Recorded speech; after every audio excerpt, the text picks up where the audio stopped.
Have you ever held an old coin in your hand? It feels special, doesn't it? It's not just a piece of metal for buying things.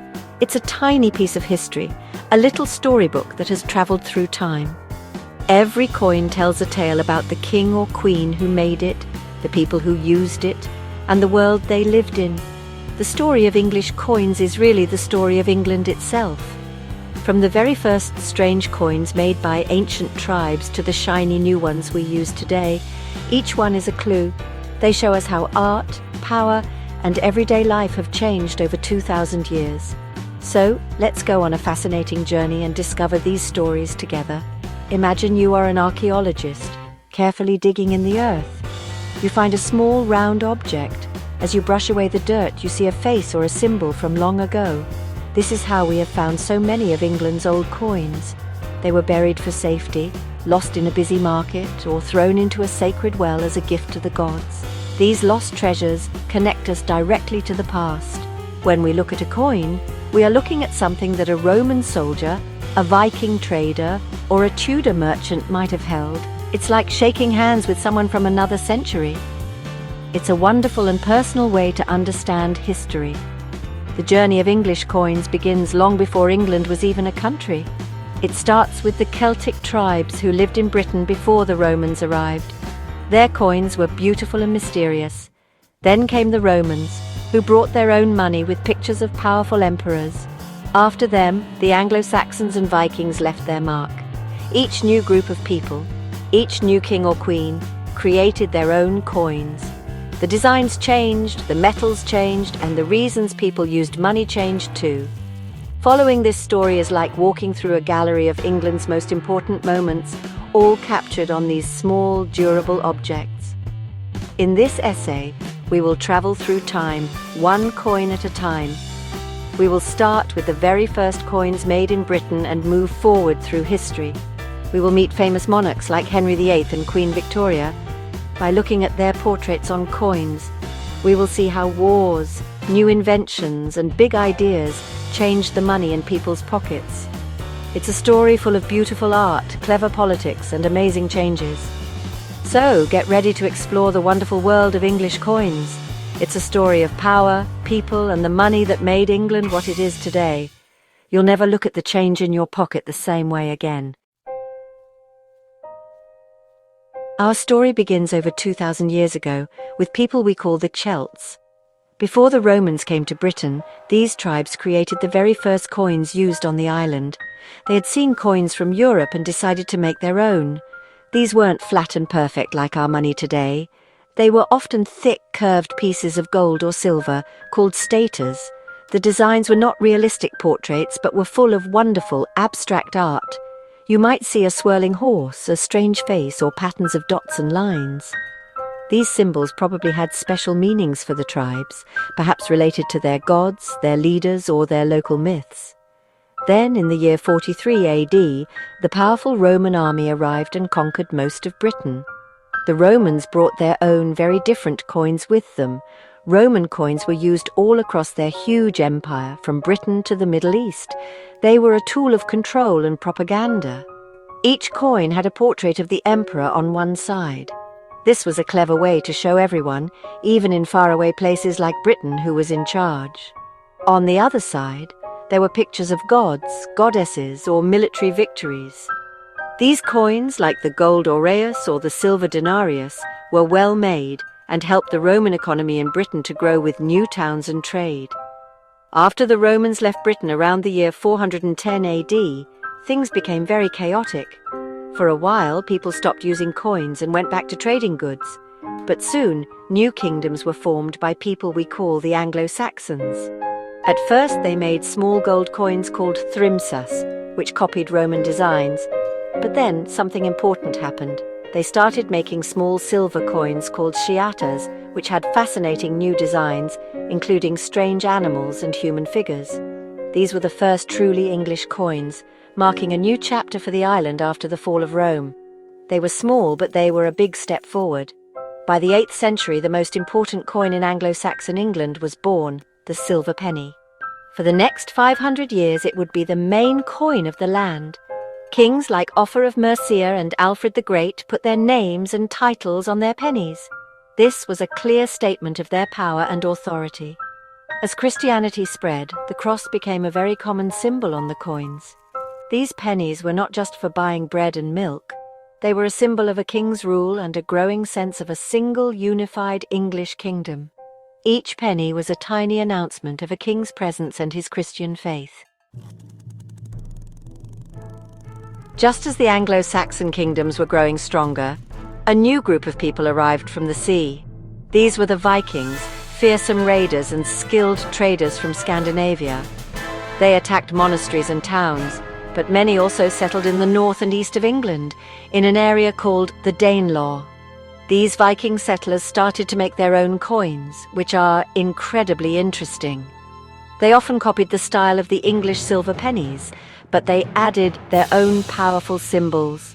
You might find a Viking coin with Thor's hammer on it, or a raven, which was a bird associated with their god Odin. One of the most famous Viking coins is the St. Peter penny, minted in their capital city of Jorvik, which we now call York. These coins have the name of St. Peter on them, which shows that the Vikings in England were starting to accept Christianity. However, they also feature a sword, a symbol of their warrior culture. This mix of Christian and Norse symbols on one small coin tells a brilliant story. It shows how two very different cultures were living side by side, sometimes fighting, but also learning from each other and slowly blending together. These coins are a perfect snapshot of this exciting and turbulent time in English history. In 1066, another conqueror arrived, William the Conqueror from Normandy in France. After winning the Battle of Hastings, he became the King of England and started the Norman dynasty. William was a very clever and organized ruler. He understood that controlling the country's money was essential for controlling the country itself. He took over the English mints, which were the places where coins were made, and continued making the silver penny.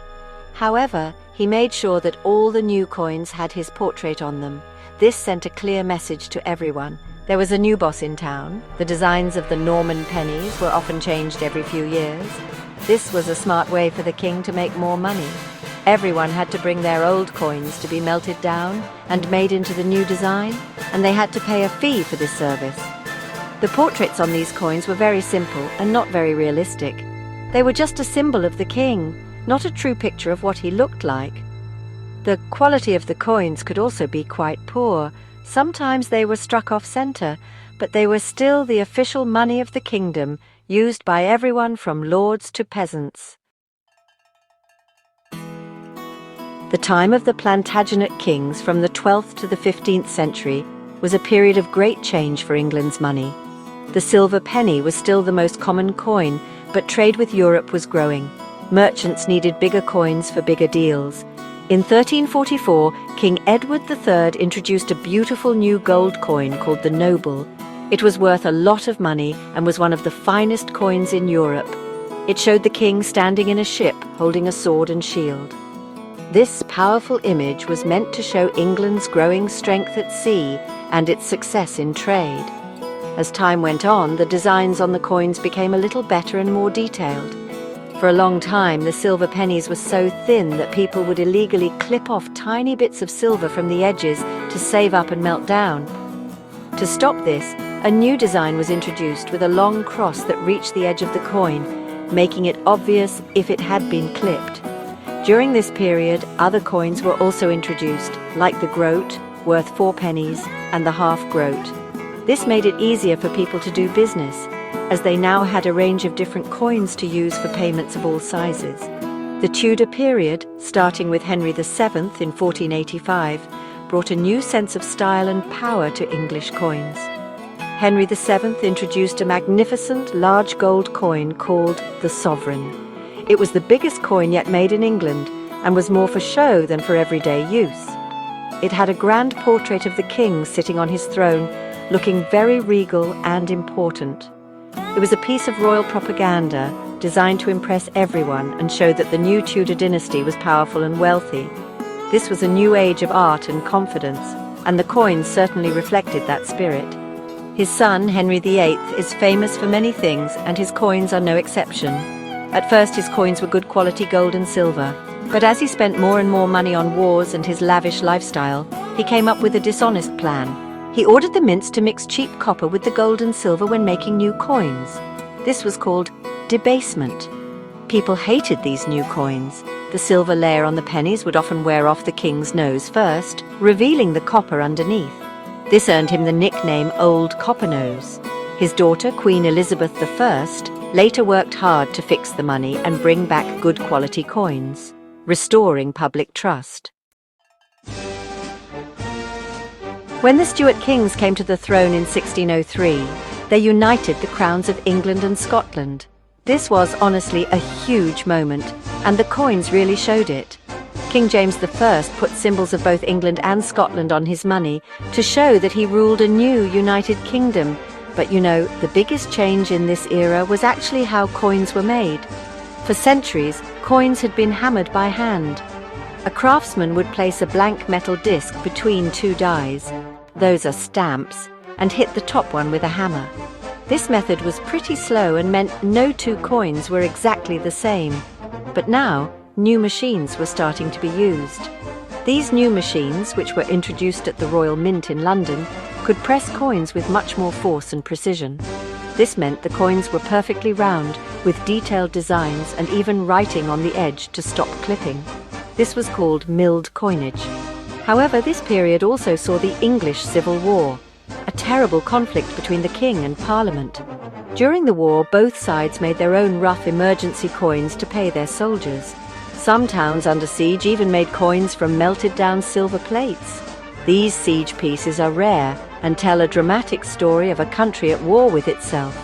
After the monarchy was restored, King Charles II made milled coinage the standard for good. A famous new gold coin called the guinea was introduced in 1663. It was named after the Guinea coast in West Africa, where much of the gold came from. It was a symbol of Britain's growing trade and global reach. For the next 150 years, the guinea was the coin of gentlemen, merchants, and the wealthy. The portraits of the Stuart and then the Georgian kings became much more realistic and grand, often showing them in the style of Roman emperors with laurel wreaths on their heads. The Georgian period, from 1714 to 1830, saw Britain's empire expand across the globe. But at home, there was a serious shortage of small change.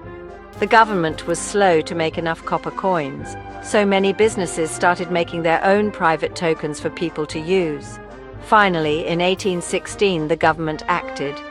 After the Napoleonic Wars, there was a great recoinage. The Royal Mint, now with powerful new steam-powered presses, produced millions of new gold and silver coins. The guinea was replaced by the modern gold sovereign, featuring a famous design of St. George slaying the dragon, which we still see today. This set the standard for British money for the next century. The long reign of Queen Victoria, from 1837 to 1901, was a time of incredible change. Britain was at the heart of a huge global empire, and it was the world's leading industrial power. The coins from this period perfectly capture this spirit of confidence and pride. The gold sovereign became the most famous and trusted coin in the world. It was used everywhere, from the cities of Australia to the trading posts of India. It was a symbol of the power and reliability of the British Empire. Holding a Victorian sovereign felt like holding a piece of that global influence in your hand. During her 63 years on the throne, Queen Victoria had several different portraits on her coins. The first was the young head portrait, showing her as a beautiful young queen. This image was loved by the public and remained on the coins for over 50 years. As she grew older, the portraits were updated. The Jubilee head was created for her Golden Jubilee, but many people thought it was unflattering because the crown looked a bit too small. Finally, the old head or veiled head portrait was introduced, showing her as a dignified elderly monarch, the respected grandmother of Europe. The coins of the Victorian era were not just about the Queen's portrait. The designs on the other side also told a story. The silver coins, like the crown, half-crown, florin and shilling, often featured detailed shields with the emblems of England, Scotland and Ireland. Britannia, the female figure representing Britain, also appeared frequently, often seated with a trident and shield, gazing out over the waves. This image was a powerful symbol of Britain's naval dominance and its control over a vast empire on which the sun never set. Every coin was a small reminder of Britain's place in the world. This was also the age of the common person. For the first time, millions of people were working in factories and living in cities. They needed small change for their daily lives. The Royal Mint produced huge quantities of copper and later bronze, pennies, halfpennies and farthings. The bun penny, introduced in 1860, was named because Queen Victoria's hairstyle looked like a bun. These coins were used by everyone every day to buy food, pay for transport, and enjoy small pleasures. They were the background music to the bustling, noisy, and dynamic world of Victorian Britain. The 20th century was a time of dramatic upheaval for Britain. 2 world wars, the end of the empire, and massive social change all left their mark on the nation's money. At the start of the century, the coins looked much as they had under Queen Victoria, with portraits of her son Edward VII and grandson George V. The gold sovereign was still produced, but the First World War changed everything. Gold was needed for the war effort, so gold coins disappeared from circulation in 1914. People were encouraged to use paper banknotes instead. The age of gold in your pocket was over. After the First World War, Britain was heavily in debt. The country could no longer afford to make its coins from solid silver. From 1920, silver coins were made with only 50% silver mixed with other metals.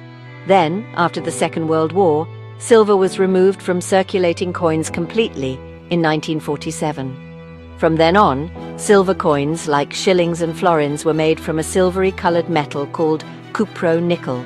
This was a practical decision, but it marked a big change.